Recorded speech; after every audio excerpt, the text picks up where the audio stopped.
একসময় এক সারস ছিল যে তার পাশের পুকুর থেকে মাছ তুলত এবং সেগুলি খেত। কিন্তু বুড়ো হওয়ার সাথে সাথে একটিও মাছ ধরা তার পক্ষে কঠিন হয়ে পড়ল। নিজের খাবার জোগাড়ের জন্য তার মাথায় একটি বুদ্ধি এলো। সে মাছ, ব্যাঙ এবং কাঁকড়াগুলিকে বলল যে কিছু লোক পুকুরটি ভরাট করে ফসল ফলানোর পরিকল্পনা করেছে এবং সেই কারণেই পুকুরে কোনো মাছ থাকতে পারবে না। মাছগুলি দুঃখিত হয়ে সারসকে তাদের সহায়তা করতে বলল। সারস তাদের সবাইকে একটি বড় পুকুরে নিয়ে যাওয়ার প্রতিশ্রুতি দিল। তবে সে তাদের বলল, আমার বয়স হওয়ার কারণে আমি একসাথে তোমাদের কয়েকজনকে নিতে পারি। সারসটি মনে মনে পরিকল্পনা করল মাছগুলিকে একটি পাহাড়ে নিয়ে গিয়ে খেয়ে ফেলবে। সারসটি কয়েকটি মাছ নিয়ে পাহাড়ের দিকে রওনা দিল। পথে যেতে যেতে একটি পুকুর পড়ল। সেই পুকুরে একটি কাঁকড়া থাকত।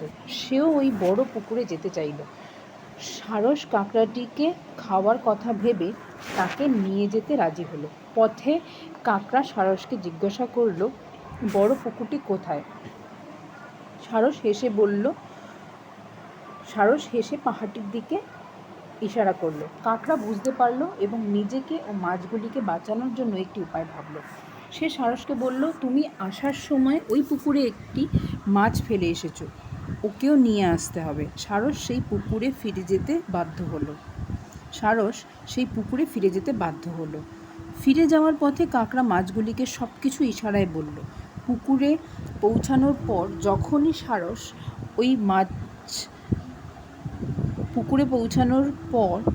সারস ওই মাছটি খোঁজার জন্য নিচু হলো, তখন কাঁকড়া ও মাছগুলি লাফ দিয়ে জলে নেমে গেল এবং তাড়াতাড়ি সাঁতরে যেতে যেতে সারসকে বলল, তুমি তোমার খাদ্য হিসাবে অন্য কিছু খুঁজে নিতে পারো। আসার পথে কাঁকড়া সারসের পরিকল্পনা বোঝানোর জন্য তার একটি দাঁত সারসের ঠোঁটে রেখে দিয়েছিল। সারস আগের পুকুরে ফিরে এসে যখনই অন্য মাছগুলিকে নিয়ে যাওয়ার জন্য এগোলো, ওই পুকুরের কাঁকড়া সব বুঝতে পেরে বলল, যতদিন না পুকুর ভরাট হচ্ছে ওরা আমাদের সাথেই থাকবে, ওদেরকেও ছেড়ে থাকতে আমাদের খুব কষ্ট হবে।